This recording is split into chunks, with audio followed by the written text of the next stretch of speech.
Thank you for joining us as we dilate on our big stories for today. It is one big story. It has to do with the economy. And so many people have shared their thoughts on it in recent times. Today we have a host of people, technical people, who will be sharing their thoughts on our economy ahead of the Vice President's delivery on the state of where we find ourselves economically speaking. Joining the conversation, Dr. John Osai-Kwapong. He's a CDD fellow. He joins us this morning. A very good morning to you, Dr. Kwapong. Thank you so much for making the time to join us on the AM show this morning. Good morning to you as well, and thank you for having me. All right. We have a host of other guests who will be joining us, but let's start with you.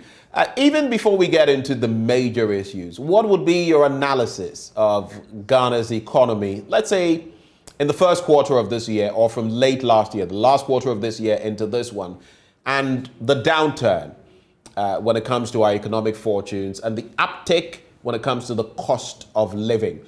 Fuel prices have been skyrocketing. The exchange rate has fluctuated wildly. The Bank of Ghana has pumped in some $2 billion to stem the tide, $2 billion, I must say, to stem the tide of the downfall when it comes to the cedi. But it's still very high. The last time I checked, just around 7.4, 7.5. So give us a holistic analysis of where you see our economy currently. Thank you very much. As you rightly pointed out, and as other keen observers have also pointed out, the last quarter of last year and the first quarter of this year have actually seen the Ghanaian economy facing quite some difficult challenges on some of the very basic things. For example, rising fuel cost.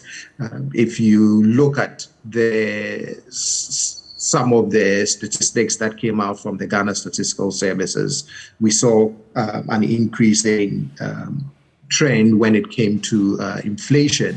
You've seen one or two transport fares increase. We've also seen some challenges that the cedi faced against the US dollar in terms of the depreciation. And so, yes, there's no doubt that there's been some very difficult moments, some very difficult challenges as you look at the Ghanaian economy at the end of last year and then the first quarter of this year. From the Minister of Finance, the Honorable Ken Ofori-Attah's presentation to Parliament, I think it was last week, I think he did acknowledge again those difficulties and then announced certain measures that he believes if the government took those measures would help stem the tide and turn things around. But it's been quite a difficult period, at least from where I said, from some of the observations, the things I read, the rising cost of goods and services. I have an older brother who is into the business of supplies. And so he talks about how spot prices during a certain window kept changing so rapidly that sometimes it was quite difficult trying to gauge a price for a client, as well as even trying to add his margin so he could make a little profit from his business dealings. But no doubt that the economy has faced some very serious challenges this first quarter. And we'll be addressing what your expectations are moving on. But you're a governance person as well. You delve in that area. I'd like to find out from you, from the governance perspective, where do you feel we've got it wrong in managing the economy? Because mind you, the Bretton Woods institutions have told us that we've not done certain things as we could have or should have done them. The World Bank country director, for example, has pointed at some core issues that we've not got right. So, and they would tell us again that our woes started before COVID-19 hit and also before the Russia-Ukraine crisis hit the globe. So basically, by not getting our act right, we fell victim to the situation, because there are other countries who are going through the turmoil we are, but are faring better. So why are we at the point where we find ourselves? So from the governance perspective, what do you feel we got wrong? That's a very good question. In where did we go wrong? I'm not sure. I don't know if it's a question of where we went wrong, as opposed to the trajectory that we were on. And I mean, to put it in perspective, if you look at I think it was in 2020, the mid-year budget review towards the end, or I think it was, yes, the mid-year budget review, you would have seen that the growth trajectory was on a positive track.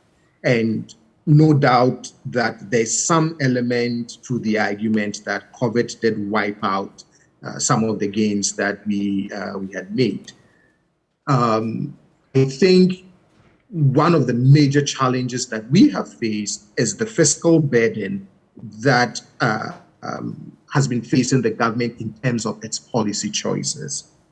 I think most of, if you look at its key flagship programs from the budget and how much that has been costing the government, you do see that it's been quite a burden. And so when you look at the element of COVID-19, yes, there were some efforts from external sources to help pushing us against the ravages of COVID-19.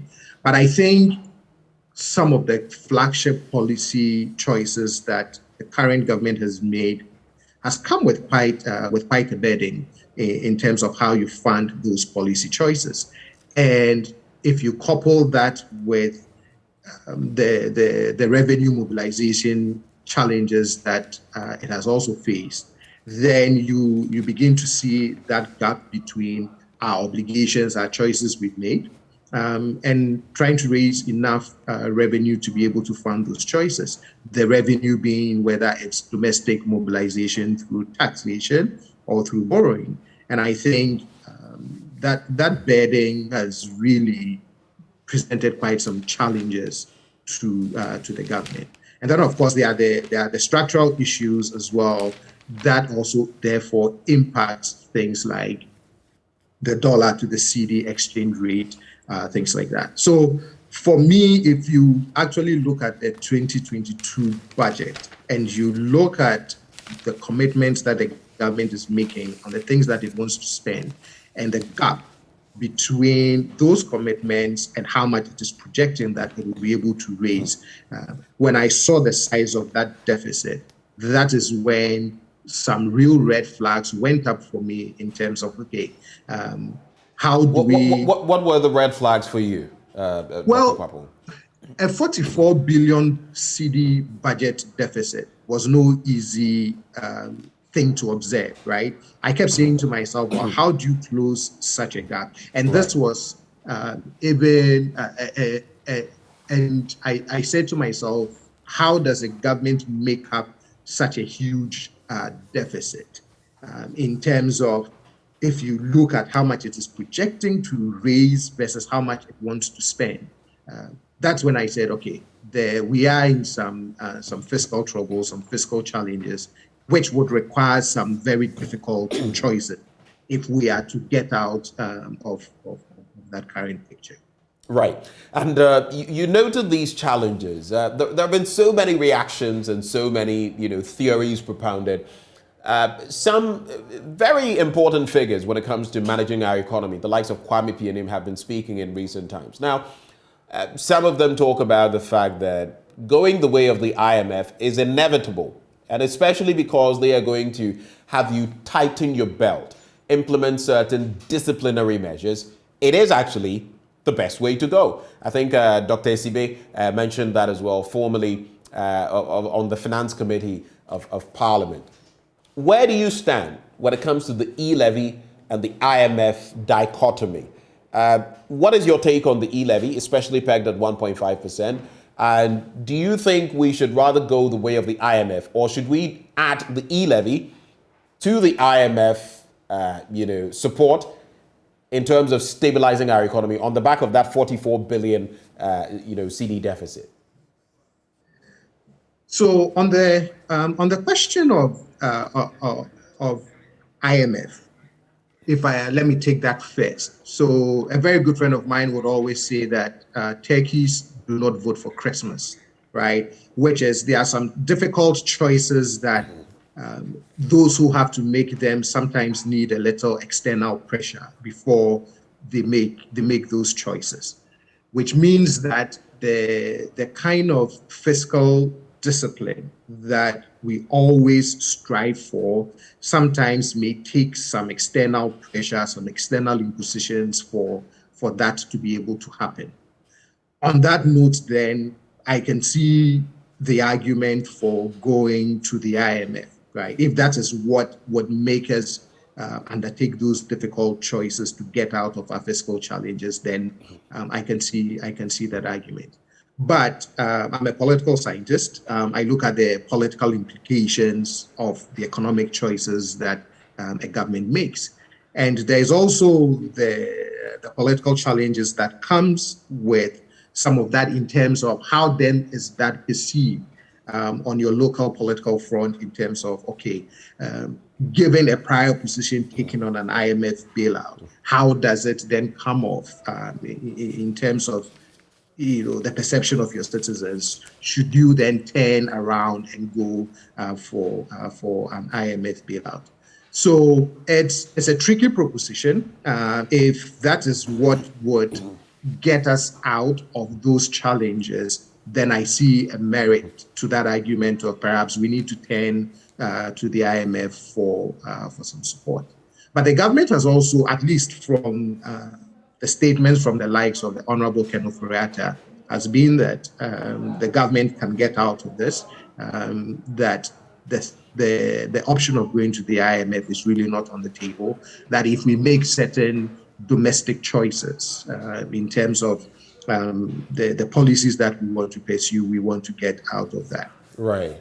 On the question of the e-levy, I've read from all the economic financial experts, and I do see the challenge in terms of the implications of an e-levy for also the agenda of the digital economy, bringing in a lot more people into the economic space, and how then does that, bringing more people into the financial space, and how does that impact that the drive and strive towards the digital economy?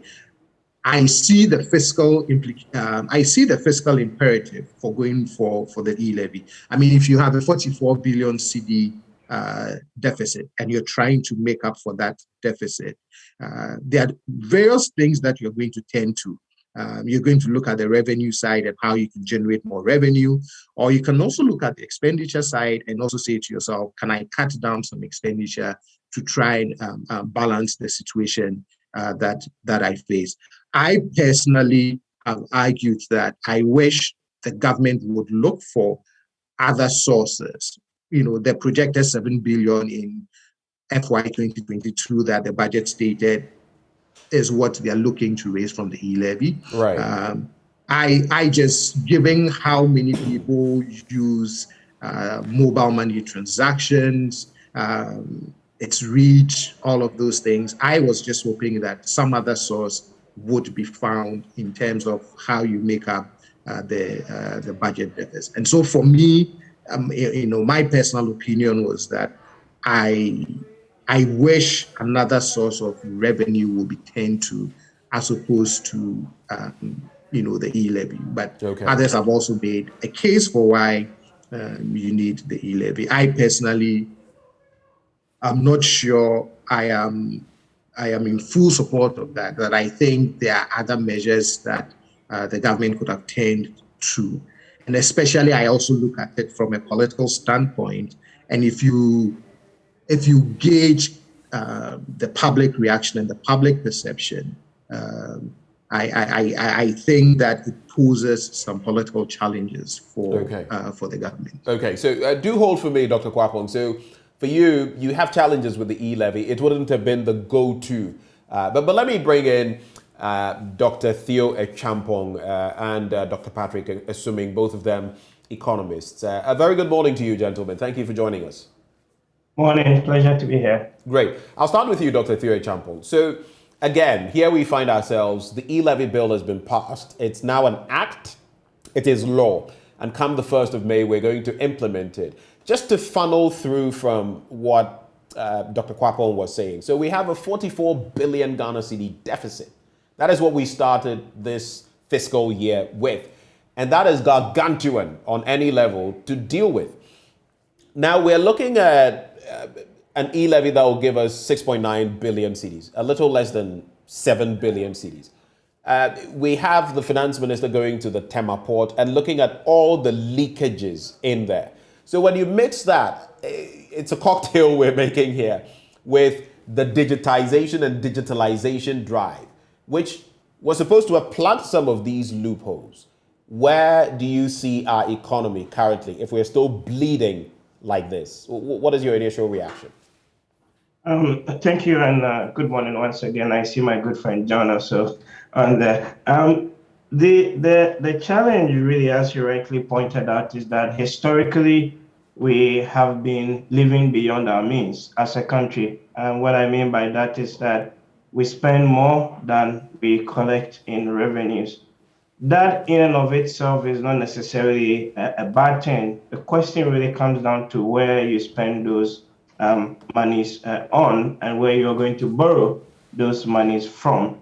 So you can see that what we have done in the past is basically go to the international capital markets to borrow, to finance a large chunk of the deficit that we need to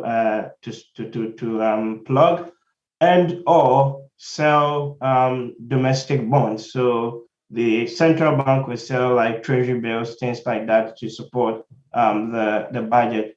The challenge is or has been that with the potential hike, and we actually have seen it anyway, in the US Fed rate, and with the deteriorating fiscal condition of a country like Ghana, then it becomes a bit more difficult to go to the international capital markets to raise money now because they're going to punish you. And we already have seen 3 of the sovereign ratings agencies actually downgrade Ghana in the last 1 year or so. In fact, even the last just few months. So what that meant is that instead of having to go borrow at 6-7% interest, if they were to go to the market now, we're looking possibly 9-10%, right, interest.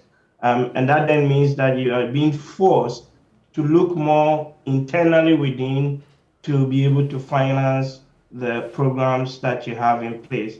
Hence why you can actually see the aggressive push on the e-levy, hence why you see an aggressive push at the port to raise more money, hence why you also now see the government saying that, well, they're going to cut expenditure to the tune of about 30% for this fiscal year, all in a bit to balance the books. But the point is that the economy is not doing as great or as good that it used to be, partly because of COVID, partly because of the Russia-Ukraine crisis, partly also because of past choices that we made, and some of us had been sounding the alarm bells as far back as 2019 in terms of the trajectory that we were heading. Right. So it is good that you've put it into this perspective. So we can have a bit of a Venn diagram where the converging point would be bad management at a point, in addition to the COVID-19 scourge, in addition to what we are having on a global scale when it comes to Russia and Ukraine and the crisis. But I want you to go further when it comes to the e-levy. Yes, even government officials will tell you that 6.9 billion is a projection and that they may not meet that projection because it is what it is, a projection. But when you look at the fact that we've already hemorrhaged about 10 billion Ghana cedis in terms of, electronic transactions, and if you look at the same discontent that a lot of people have viewed the e-levy with, What are your projections? Do you feel that it will add up in any way in terms of mopping up resources for government to run on the economic level? So first thing which I have stated on other platforms is that I don't think that the 6.9 or 7 billion projection that they made for the e-levy this year will be achieved. Partly because we already have done 3-4 months of the year. And then secondly, with any policy introduction like this, you do get an initial negative reaction or shock from the market. And you can see a bit of that in the Bank of Ghana's own data or statistics, where since November, the volume and the value of transactions have actually gone down. So on the value side, we're looking at almost like a 10% drop in the value of transactions from November till date. So what that tells you really is that in the next couple of months, there will still be some adjustment by citizens, people waiting and seeing, and coupled with the fact that this was originally meant to be having passed in December and implemented in January, it then means that you've lost a few months and we're not going to be collecting the projected 7 or so billion that those who run the numbers came up with.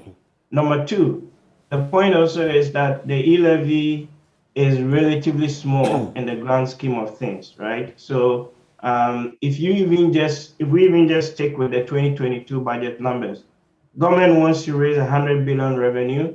They want to spend 137 billion. That gives you a difference of 37 billion.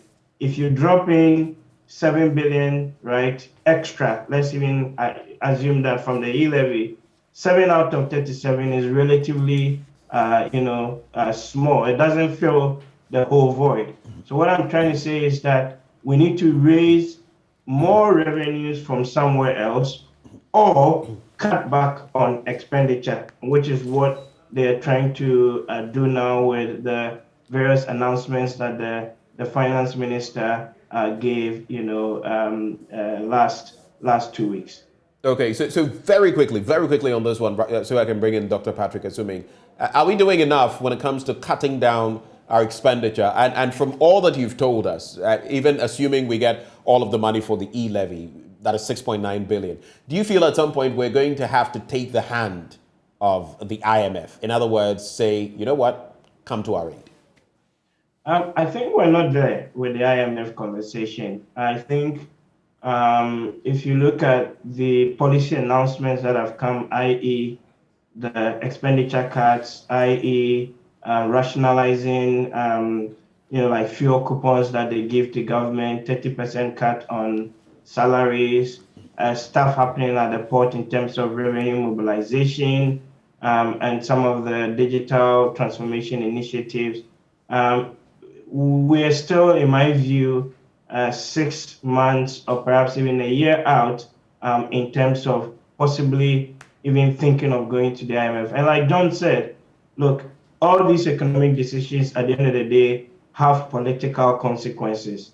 And the government being very much aware of the environment we find ourselves in and an election impending in 2024, would be doing its calculus and beginning to realize that the IMF is not necessarily the optimal choice to go to as we speak currently, because they would actually rather adopt a wait and see attitude and see how the latest round of interventions play out. And if it still doesn't generate the positive shock that we expect to the economy, then we'd have a different conversation in some months. But I don't think the IMF conversation is there yet. And also because in the past, if you look at why we went to the IMF, the most recent one in 2014-15, it was because we were facing severe balance of payments crisis and liquidity issues. As we speak currently, although the CD was hemorrhaging a few weeks ago, there seems to have been some relative stability, which perhaps is indicative of the fact that the recent interventions from the Bank of Ghana and also on the fiscal side from the ministry seems to have sent the right signal, right, to the market. And that is what is leading to some sort of relative stability within that. So all of that is relatively positive. And what that then means is that the prospect of an IMF, in my view, is still far off. All right, let me come to Dr. Patrick Esuming as well. Thank you for your patience for holding for us. So we have been talking about the e-levy, we've been talking about the IMF situation. You have shared your thoughts on all of that. But moving forward, looking at exactly where we find ourselves, today we'll hear from Mr. Vice President in terms of where exactly we find ourselves. Though in the SONA, the president himself said that, well, we want a good footing. It's just that we had the double hammer of the Ukraine-Russia issue and COVID-19 affecting us. When you look at where we find ourselves currently, and on the back of fellow economists like Dr. Kwame Pianim saying that we need to do a cost-benefit analysis. We need to look at where we are expending money. We even need to trim down or look again at our flagship programs like Free SHS, which government has said it is not going to touch. What do you see? What is your reading? Do you agree with him? To a large extent, yes. I think, if we have to think about all the programs that we have been doing, and I think people at the outset, people had cautioned that we should tread cautiously. I think the government took on too much in a short space of time. But, it doesn't look like we are even getting the message that, maybe we need to roll back. Given the current circumstances, we need to roll back on some of them. Are you saying policymakers, pardon my coming in again, are you saying policymakers are not seeing the writing on the wall? The writing is on the wall, but they are refusing to see it? At least until this year's budget, because even with this year's budget, you still have to question why, in spite of all the difficulties, we did NAPCO, which brought a huge new expenditure line. We are obviously struggling to fulfill that commitment. Right. And don't forget that in the 2022 budget, there was also a U-Start. So it appears that, yes, we have done a lot of things, but one of the long-standing problems with the Ghanaian economy, that is ability to create a lot of jobs for the youth, has not been resolved. And even though in the past, what we have done is government setting up this program or that program, and it really hasn't resolved the problem. It looks like we haven't learned from that, and we keep adding on new ones. So we have NAPCO, now we are going to have U-Start. And you see that we have similar programs in the past, from National Youth Employment, from YEA. We have all of those. And they haven't fundamentally resolved the unemployment issues, and yet we keep adding on. So while it's laudable to hear the new measures that have been put in place now, I think until our appetite for some form of reality, and we develop a new appetite to spend within our means, as Dr. Champon said, we can do all these firefighting short-term measures.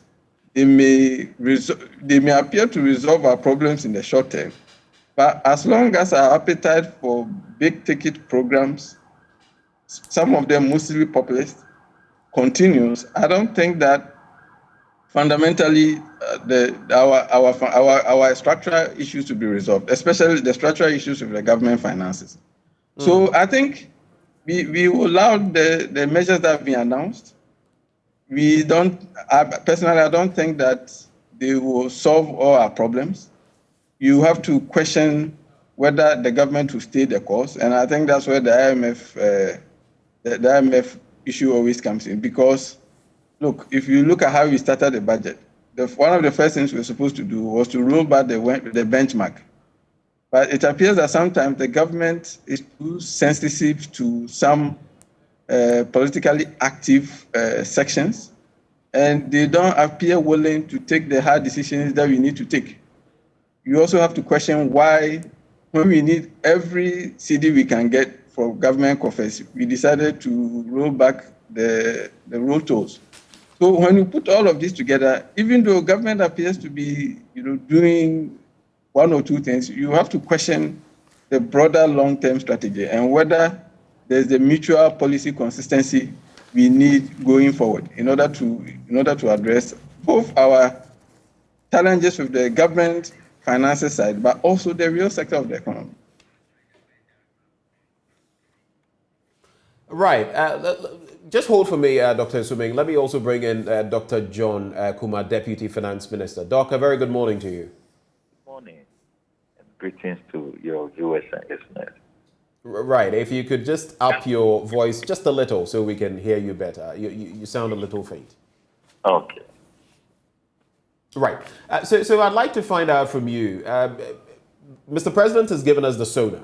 But if today I had to ask you, where does Ghana find itself, economically speaking? Are we any better than a week ago, a month ago, on the back of soaring prices when it comes to petroleum products, or on the back of a steep exchange rate? What would you say? I would say yes. Unfortunately, we are part of a very difficult global environment currently. I mean, inflation is all over and it's making it very difficult. But if you check, the spiral increases in the exchange rate and the strength of the cedi has improved. We're beginning to see a gradual slowdown in the rises of the rate in the cedi, in the currency. Inflation in terms of food prices, since the monetary policy from BOG, Bank of Ghana, I believe we are also beginning to see a decline in the inflationary levels and the mopping up of liquidity in the system. And then, by the grace of God, e-levy too has been passed, which also reassures investors and financial analysts who have been watching how government revenue measures were going to perform. And of course, government has also announced a number of expenditure cuts, up to 30% of discretionary expenditure announced in the budget has also been cut. So clearly, people are beginning to see that government is determined to stick to the fiscal targets, especially the fiscal deficit of 7.4% that was targeted in the 2022 budget. So I strongly believe that there's also been further engagement on the fuel front. The Bank of Ghana and the Bulk Oil Distributors Association, as well as the Ministry of Finance and other stakeholders have been having discussions on how best some interventions can be made in the fuel front so that we can begin to see reduction in the pumps, at the pumps. So and so far that discussion has gone well. I believe that consumers are going to begin to see gradual reduction in the price of oil as well. So I think that yes, we have made a lot of positive impact in the last week or two, as far as the direction of the economy is concerned.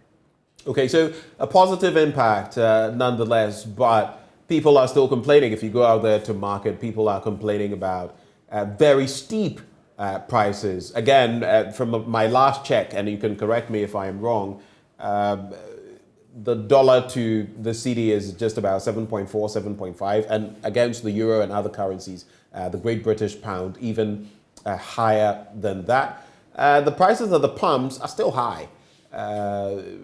They have gone down just a tad, 15 pesos here, 20 pesos there, but they still remain very high, to the point where transport unions have threatened that they would up the ante one more time. But I have two quick areas I want you to look at, which a finance guru himself, Kwame Pienim, has been sharing his thoughts on. One, he says we are saddled with too many of these flagship programs, and we need to take a second look at them, from free SHS to 1D, 1F to the whole haul.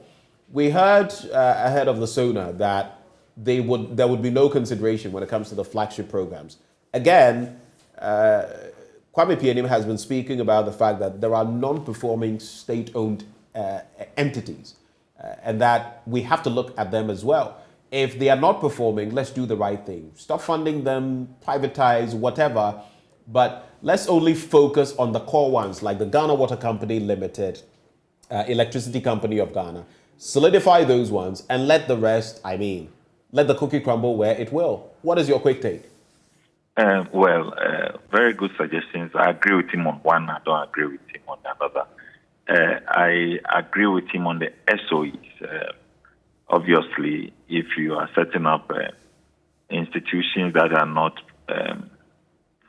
giving the necessary results and costing government losses, then there's obviously a need to look at the option of privatization and allowing it to be run commercially on terms that the same SOEs in the private sectors are doing better. So what is it that when it is government in charge, they tend to underperform? So these are obviously good suggestions that is open up for discussion. And I believe SIGA and even the Ministry of Finance are working at the moment on various options to send various proposals to Cabinet for consideration. So are you saying, just to clarify, are you saying that so there is a move, something is in the offing to trim down when it comes to our SOEs and the drain on our economy? Because we know a lot of the time, a lot of them are actually posting losses year upon year. Yes, government itself has expressed concern about the role and performances of these SOEs. And currently, as we speak, I can assure you that work has been going on to assess each of these SOEs and to be able to analyze their performance in terms of their balance sheet and profitability and what can be done, the various options that are open to government. And very soon, I believe those proposals will be presented to Cabinet for further action. So I know something is being done through SIGA and the Ministry of Finance and all the SOEs. What is the plan? To privatize them? What do we do with them? To stop funding them till they post profits? What is the plan? Just share with us.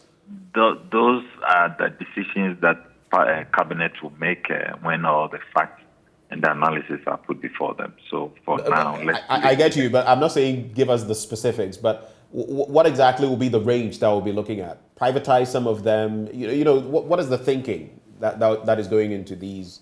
I don't want to go beyond what I have said. I know that something is being done. It will be presented to Cabinet at the right time. I think the policy leaders will make the right announcement. But except to reassure you and all those who have expressed concern, like Mr. Kwame Pianim and all other leaders of this country who think that something has to be done. Of course, something must be done. And I'm assuring you that something will be done. As for the specifics of the actions, I will leave it to the right authority to make the announcement. But the other side I don't agree with Mr. Kwame Pianim is the flagship programs. If you look at the expenditure basket of our country, I don't think that flagship programs are the cause or they are a major financial constraint to our financial maybe if I may just add, pardon me again, we're staying on that same trajectory, but I think it was Dr. Patrick Assuming. Dr. Assuming. Okay, yes, sorry. No, I'm not saying he said that, but I'm saying that Dr. Assuming just mentioned a short while before you joined the conversation that, for example, you've had your own woes when it comes to the kitty and supporting these. Then you add a U-Star, for example. Then you take on NAPCO in addition for another year. Shouldn't we really be considering trimming down? Well, if you understand the program, the U-Start program, you see that NAPCO has been integrated into the U-Start program. So gradually we'll rationalize all these interventions. But the point about the flagship programs being the cause of our financial woes is what I don't agree. It's not supported by the data because if you check all the flagship programs of government, SHS, NABCO, MASLOG, LEAP, or all the interventions, one district, one factory, 1 million per constituency. When you add all of that in any financial year, they don't even add up to 15 billion of the budget. Okay, but the bigger components of the budget has to do with our interest payments, with our compensation, the wage bill, and then the statutory payments that we have to pay. The rigidities in the budget. These are the key major components that sometimes put a lot of pressure and burden on our While that may be true, you say that they don't take quite a chunk of funding out of the kitty, but at the same time, it has become crucial for you to get an e-levy through, for example, which will give you only 6.9 billion Ghana cedis. So where does it lie? You're saying these are not taking away so much from you, yet you've come to the point of need where you need 6.9 billion just to plug holes. It's not just to plug holes. Government has to raise revenues before it can spend. And if in a financial year, government says that my major source of revenue will be e-levy, it is important that we get it through so that government will be able to meet its expenditures. And remember, most of these flagship programs are more beneficial to the poor and to the entire society or the country than the cost that we are talking about.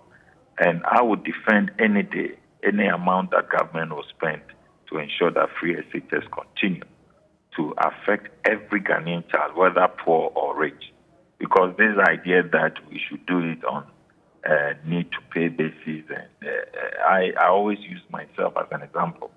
As a son of cocoa farmers, both of my parents were cocoa farmers in Ahafo region, in Asankore.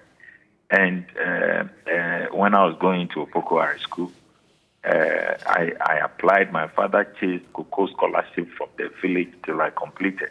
And yet, my colleagues from Accra, who don't even know how cocoa tree is planted, most of them were on cocoa scholarship.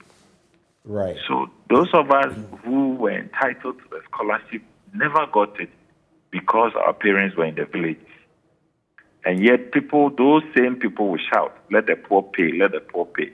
When you discriminate in that policy, it is only those who know ministers, those who have access to the centers of authority and power, their children will benefit at the expense of the poor. So let's not denigrate a program like Free SHS, which is protecting the poor and at least ensuring equity and equality among all children in our country and ensuring that they have equal access and quality of education for kids. Dr. I would defend that any day. With all apologies, I don't think anybody who has spoken to this matter, whether it is those who have sat on our shows and said that maybe I could pay for my wards or my children, and so why is government paying for me? We've had a few people say that, but I've never even heard anybody say that it is a bad policy. Everyone has said it is good, especially for those who are down there who may not be able ordinarily to have got their children through senior high school. But people are also saying, can you tweak it? Can you review it so that those who are in that bracket are the ones who are benefiting and those who do not really need this don't benefit? Is that wrong? Very wrong. That's the tempting or subtle temptation to defile that policy. Look, I'm telling you, the moment you start this discrimination of those who deserve it and those who don't deserve it, it is eventually the poor and the weak that will be affected. So clearly, I think that, yes, when they say review, we can look at it. I mean, an unexamined life is not worth living. So once you have a policy running for 5 years now, definitely we can review it, but not with an eye to discriminate among children or parents. The moment you do that, my life experience tells me that it is the poor that will suffer. And I don't support that kind of review. Before you give your expectations ahead of the VEEP's delivery today, I just have two final bits for you, and then you can take leave of us. But let me also just acknowledge Dr. Kuma, Dr. Esuming, and Dr. Kwapong. Thank you for holding. Just hold for me. I'll be with you shortly. I'll be with you, gentlemen, shortly. So, Dr. Kuma, so I was referring to Dr. Esuming, Dr. Kwapong, and Dr. Theo Champong, actually. Dr. Kuma, so... For example, we know that on the back of the e-levy that we're rolling out on the 1st of May, there are still a lot of problems, education, panic withdrawals and all of that. In fact, it has been said that we've lost some 10 billion Ghana cedis as far as electronic transfers are concerned in this year. Are you still optimistic that you can make or match your target as far as the e-levy is concerned? And if not, what areas, are giving you cause for worry? Okay, thank you. Government is still optimistic to meet the target. Obviously, we were supposed to start in February. So once the commencement date is shifted to May, we are not likely to meet all the 6.9 billion. And of course, it's also been reduced from 1.75 to 1.5. So we are not likely to meet the target amount as stated in the budget. But of course, at least between has government worked out how much that would take out and how much you should realistically be expecting? We are hoping to receive between 4 to 5 billion. 4 to 5 billion. Right. 4 to 5, yes. So let's say 4.5 billion in the year. And to make up for the losses, government has announced a lot of expenditure cuts, as I've already stated, up to 30%.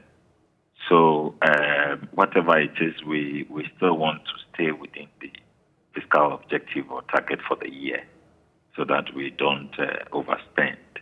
But I believe that e-levy portends a good omen for our revenue measures in going forward for Ghana. It's going to be one of the key revenue sources for Ghana to do a lot of development in our country. Right. My final bit to you, Dr. Kumar. The Vice President, Dr. Mahmoud Bawumia, speaks to the nation today on the economy. What are your expectations? Obviously, His Excellency, the Vice President, Dr. Bawumia, has been a potent voice on the economy of Ghana. And every time he speaks, he is able to restore hope and confidence in the management of the economy. I mean, he has shown over time that he understands how the structure and effectiveness of the Ghanaian economy.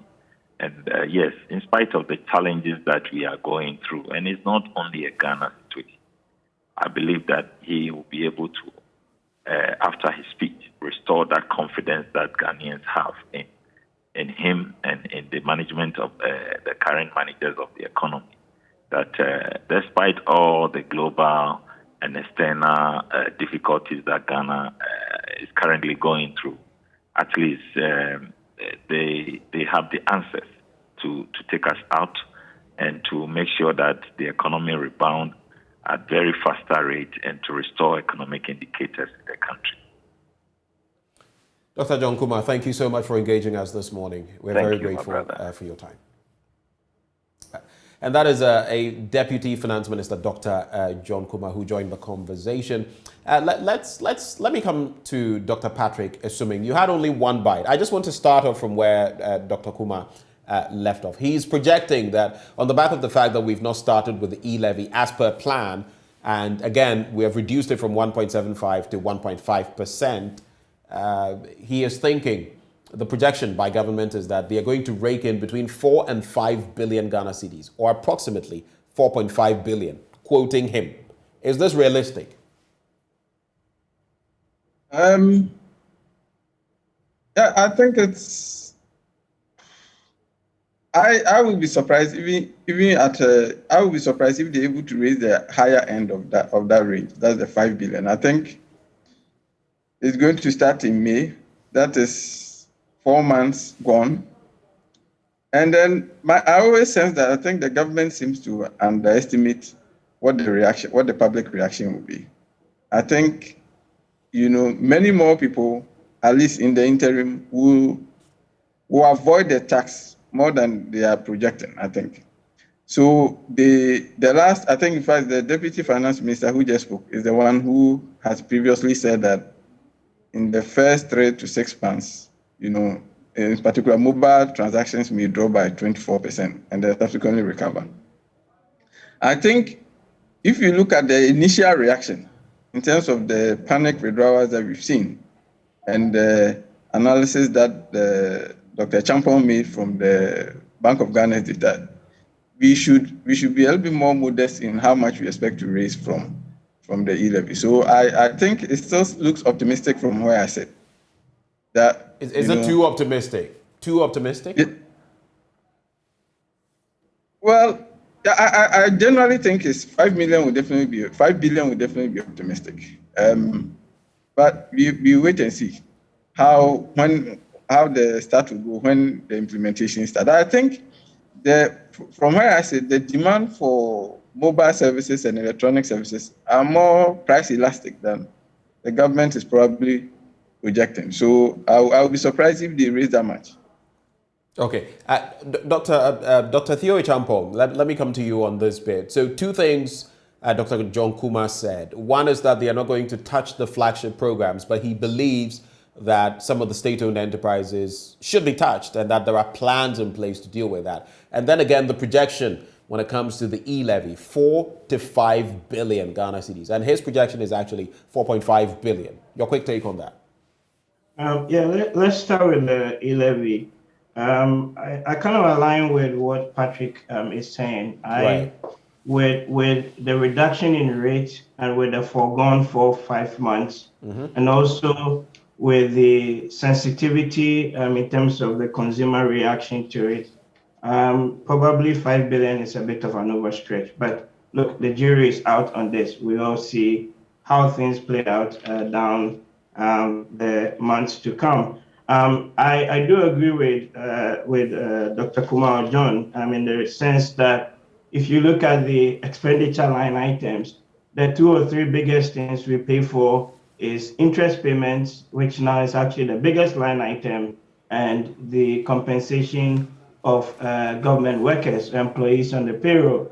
So if we really want to tackle the reforms, then that is also one area that is fundamentally very, very, very important. How do you reprofile your debt and extend either the duration or the tenor, and be able to access other lower end forms of borrowing? So, for example, like the green bonds, and that would go to finance climate-related projects. Second thing also to do is we've been talking a lot about payroll reform in this country, from the controller through to GIFMIS and you name it. But a number of the reform items are still stalled or have still been stalling. And I think this crisis offers us an opportunity to really fundamentally address the problem of payroll reform. Same thing with the SOEs.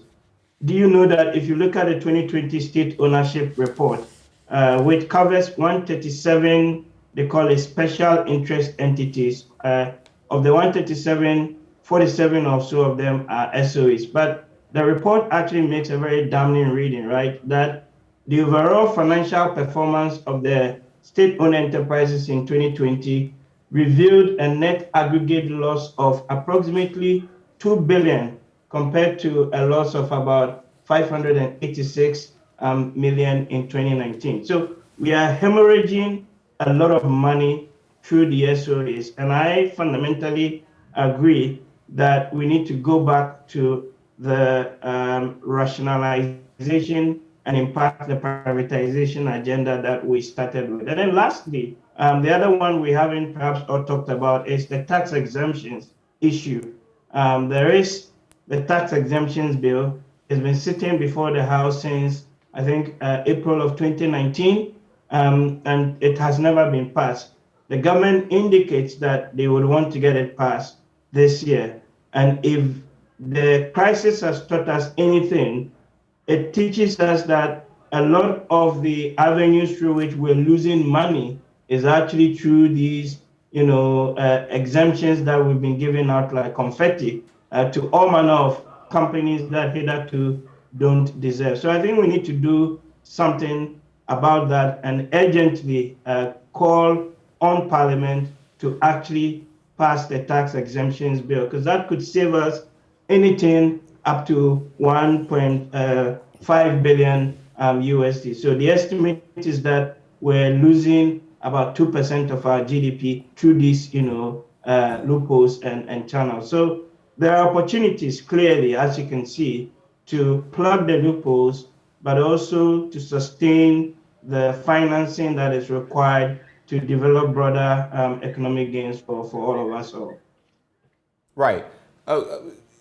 Dr. Kwapong, very quickly on that same point, as we get ready to wrap, and I'll take your expectations ahead of the Vice President's delivery. So quick thinking on those 2 points, that the projection is that they will raise about 4.5 billion, between 4 and 5 billion Ghana cedis. And the other bit about not being willing to let go of some of the flagship programs, though they're causing us to bleed. Very quickly on that.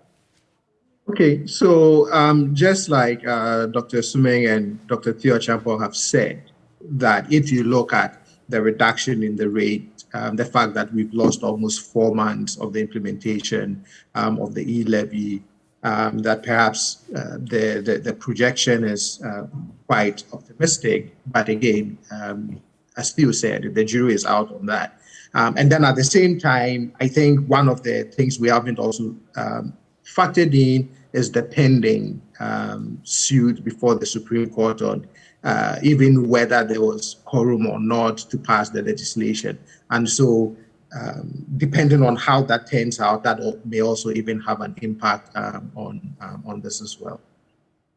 On the government's, on the point he made about the flagship programs, the one that I want to point out is the free SHS program. I agree with him. I'm the son of a cocoa farmer who's been farming cocoa since the 70s, never got a peso of the Cocoa Board scholarship. So I share his sentiments that when you begin to look at some of these programs and say, well, we have to target it at the most needy, et cetera, then those who have access to the centers of power may still end up being the ones who benefit the most.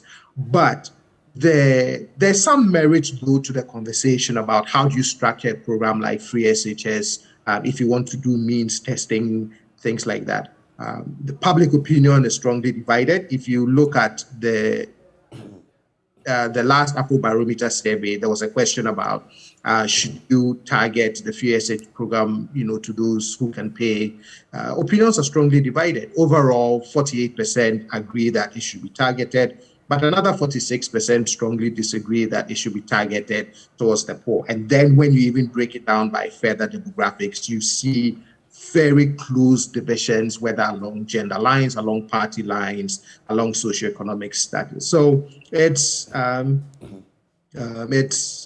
tough debate, and for me, when a government is really committed to something that it really wants to do, then it behoves on that government then to find ways to fund it, and then also find other ways then to deal with the fiscal headaches that it faces in other areas. Okay, so in about a minute and a half each, I want all of you to give me your expectations ahead of the Vice President's delivery today. But I want you to feed in this bit. There's a message that came through from Simon Ofori-Amankwa, who says, almost all the hardships we are enduring as a country have been alluded to COVID and the Russia-Ukraine war. The question is, when did the Ukraine-Russia war begin? What happened to all the funds voluntarily given to government from different organizations for the fight against COVID? Were those funds properly utilized? Let's take stock of the fact that I think it's the Americans recently who just a few days ago spoke about giving us more support for dealing with COVID-19. Now, we've supposedly received in our kitty 33 billion Ghana cedis. At the SONA, we were told that we had spent just a little over 17 billion. Ghana cedis in managing COVID-19. Some have been asking, where is the rest? And can't we use it to shore up our economy? As you deliver your expectations, I want you to feed in your reflection on this as well. I'll start with you again, Dr. Kwapo. Okay, so what do I expect? And yes, there's no. I always say that there's no single causal explanation for any phenomenon that one observes. So Dr. Champo actually said, look, there's COVID, there's the war, there are other factors that contribute to all of that. The question is, to what extent did all of these different factors, really contribute to the fiscal challenges? How much of the the blame can we apportion to something like COVID? And also given the fact that there were also certain interventions and certain external support to help cushion us against the ravages of COVID, which I think globally everyone would agree that it really did have quite an impact throughout every country's economy in every sector. In terms of the Vice President's upcoming speech on the economy, I do suspect that one of the things he will do is to paint the picture of where the country was prior to his government taking over, the efforts that his government made once they got into office, some of the positive trajectory they were seeing in the first 2-3 years of being in office, probably acknowledge the challenges they face, but I'm sure he would reinforce the message delivered by the Honorable Finance Minister that whilst we face certain challenges, we've introduced some measures, and this is, and we are of the view that these measures are going to help us bounce back and grow a much stronger, resilient economy. That's for me is essentially what I believe the speech would cover. At the end of the day, when all is said and done, you just hope that some of these policy interventions would really translate into actual outcomes in terms of the bread and butter issues that people face. Because ultimately, citizens are the judges of these things, and I think the extent to which they feel it in their pocket is how they would judge whether a policy intervention has worked or not. For you, Dr. Champong, weaving in your expectations, weaving in the bit about the question that was posed. So my expectations, look, there's nothing new, in my view, that will be said that we don't already know, right, about the challenges that the economy is facing. I think, if any, what the Vice President may try to do is to, like John said, go back into the historical context, but also paint it with a bit of a political lens, because remember that it's a platform. And as much as he'll be talking about the economy, they would also be doing it with one eye or with a political hat also on. So we need to be cognizant of that fact. But in terms of actual interventions, I don't necessarily expect that there'll be new interventions announced at the program today. If any, what the Vice President may also hammer in on is some of the initiatives around like the digitalization that he's sort of championing in a bid to fundamentally restructure or turn around the economy. But citizens are going to be the ultimate judges of this. So despite the rhetoric, despite whatever political point scoring that may come out of there, we would be voting in a few years' time on the basis of how people feel, the bread and butter issues in relation to that. So for me, I don't necessarily, like I already said, expect that there will be anything necessarily new that we perhaps already don't know about. Okay, over to you, Dr. Isobin. Same here. I'm not expecting any major economic announcement. I think you can sort of predict. I think the line that has been coming when government persons have been speaking about the economy recently and the problems we've had has been similar. But I'm curious, and I hope that the Vice President gets to speak on his views on the e-levy. because he has in the past spoken about giving a position on the e-levy. So I think to be curious if that he speaks on it, or at least someone gets to ask the question about what he takes on the e-levy. And then also, I think that we hear a lot about the digitization agenda, because he's spoken a lot about that. I think that he will probably also speak a lot. I hope that he speaks a lot more about how that agenda is helping government, is going to help government finances. And because, the e-levy has been touted as a means to bring the informal sector into paying their due. I don't agree with that at all. The informal sector already pay indirect taxes. What they don't pay is direct taxes. So if you want to bring them into paying their taxes, it shouldn't be a transaction tax like the e-levy. So I hope that, the Vice President takes time to address that aspect. But finally, there's been a lot of discussion about government finances and fixing our deficit and our debt. We have to grow the economy, ultimately. I think that's really fundamental. I think because of what has been happening with our finances, it looks like we spend so much time on that, forgetting that we have to grow the economy and we have to make sure that ordinary Ghanaians are benefiting from the growth. And I do hope that as an economist, he will touch on those issues. Right. Well, gentlemen, it's been good, getting your thoughts on all of these matters. And post the speech or the delivery by the Vice President, we'll get your take moving forward as well. But we're immensely grateful to you, Dr. Theo Echampong, of course, Dr. Patrick Esuming as well, for joining the conversation. We also had joining the conversation Dr. John Osei Kwapon, a CDD fellow. And at a point, we also had Dr. John Kuma, Deputy Finance Minister. Gentlemen, we're so grateful for your time and do have a wonderful day. Thank you. Same to you. Thank you. Great. And moving on from there, we'll take a bit of a breather. When we return, it's all about our Living Standards series. We've been visiting farmers in Brekusu, some of whom are deserting their farms to do other things on the back of the economic constraints they are facing. We'll be telling you more about what exactly they told us right here on the AM show. That's up next. Do stay.